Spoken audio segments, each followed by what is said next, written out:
और अंत में लेफ्ट की नेता बृंदा करात गई, उन्होंने बात की दिल्ली पुलिस के अधिकारी से, उन्होंने समझाया। देखिए सुमित जी, आपने बहुत अच्छी बात कही। अब मैं एक छोटी सी बात बताता हूं। देखिए, जैसे ही वहां पर कुछ हुआ तो मीडिया को तो तुरंत पता लगता है, खबर आप एक सेकंड में फ्लैश होने लगती है। परंतु जैसे आप कोई प्रत्याशी ये मत कहिए कि पुलिस को नहीं पता चलता, ये मत कहिए पुलिस को नहीं पता चलता, वरना दुनिया को भरोसा हो जाएगा कि पुलिस हमेशा पीछे रहती है। अरे सुमित, अरे भाई सुमित जी सुनिए तो मेरी बात। पुलिस मीडिया में चली खबर के आधार पे कोई कार्रवाई न शुरू कर सकती न रोक सकती है। उसकी एक स्थापित प्रक्रिया है कि जब कोर्ट का चालान पुलिस के संबंधित अधिकारी को रिसीव होगा तब वो रोकेगा। उस प्रक्रिया में 1-1.5 घंटा लगता है। जैसे मैंने कहा, आप टीवी पे कह देते फला जीत गया, नहीं, जब तक निर्वाचन अधिकारी के द्वारा सत्यापित प्रमाण पत्र उसके हाथ में नहीं आता है तब तक वह आगे नहीं बढ़ता, जीता नहीं माना जाता। तो मीडिया ने कहा वो बात ठीक थी, पुलिस ने जो ड्यू प्रक्रिया थी, जैसे उनके हाथ में जहांगीरपुरी की दूरी 20 किलोमीटर होगी। टेक्निकल चीज के ऊपर आजकल फोन का जमाना है, सब लोग 24 घंटे डेटा पे रहते हैं। पर आप कह रहे हैं तो दर्शकों का गले उतरेगा तो मान लेगा। लेकिन संजय जी, मेरा सवाल आपसे भी है। बृंदा करात पहुंच जाती है दीपेंद्र पाठक से मिलने। सुनिए नहीं सुमित जी सुनिए, आपने फोन का जमाना कहा, कौन फोन करेगा? कंसर्न अधिकारी करेगा। जज ने फोन किया क्या? जज फोन करेगा?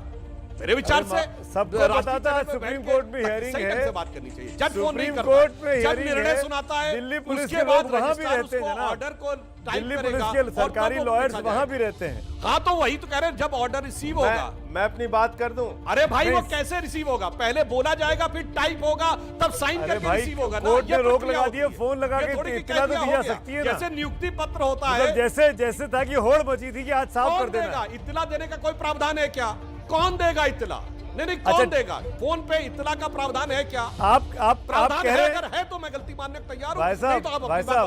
भाई साहब कानूनी तौर पर बात ही नहीं हो रही है, जानकारियों की बात हो रही है, जानकारियों का आदान प्रदान की, जानकारियों का आदान प्रदान की।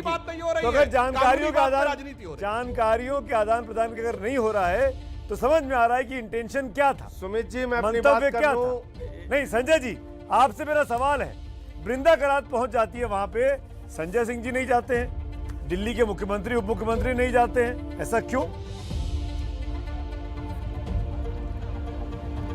देखिए, मुझे आश्चर्य हो रहा है कि अभी फिर वही भोलेपन वाली बात आ गई।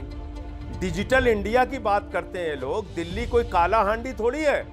सुप्रीम कोर्ट का फैसला है, सुप्रीम कोर्ट का फैसला सारे चैनल्स पे चलने लगा। इनके संबंधित अधिकारियों के पास भी उसकी जानकारी फोन के जरिए ही सही पहुंच गई। लेकिन इनके मन में ना सुप्रीम कोर्ट के प्रति सम्मान है, ना नियम कानून मानना है, ना किसी संस्था के प्रति सम्मान है। इनके मन में सिर्फ एक गुंडागर्दी और अहंकार की भावना से सत्ता चलाने का एक जुनून सवार है। उसके तहत इनको कार्रवाई करनी है। और गणेश कुमार गुप्ता जी पे आप ये कह के मत बचिए कि हमने पक्षपात नहीं किया। आपने पक्षपात किया।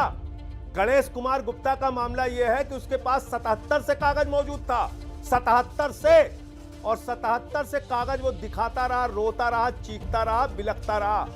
फिर भी आपकी सरकार ने, एमसीडी की सरकार ने बुलडोजर चला दिया उसके ऊपर। यह है पक्षपात।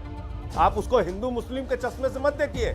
मैं कहना कुछ और चाह रहा था, आप उसको किसी दूसरे एंगल पे लेके जब चले जाते हैं। अरे 77 से जिस आदमी के पास कागज है, उसका दुकान, उसका घर, उसका मकान कैसे आप गिरा देंगे? वो सोनू चिल्ला के कह रहा है, भाई हम यहाँ मिल के रहते हैं, आराम से रहते हैं, हमारी दुकान क्यों आप गिरा देंगे? तो ये जो एक तानाशाही की भावना है कि हम जो चाहेंगे वो करेंगे, जैसे चाहेंगे वैसे उजाड़ेंगे, जैसे चाहेंगे वैसे रखेंगे आपको, ये कोई गुलामों का देश नहीं है। और मैं आपसे कहना चाहता हूं, आपसे ना तो महंगाई रुक रही है, ना शिक्षा रुक रही है, ना बेरोजगारी रुक रही है, ना किसानों के फसल का दाम आप दे पा रहे हैं, ना स्कूल बना रहे हैं, ना अस्पताल। आप सिर्फ इस देश को दंगे दे रहे हैं।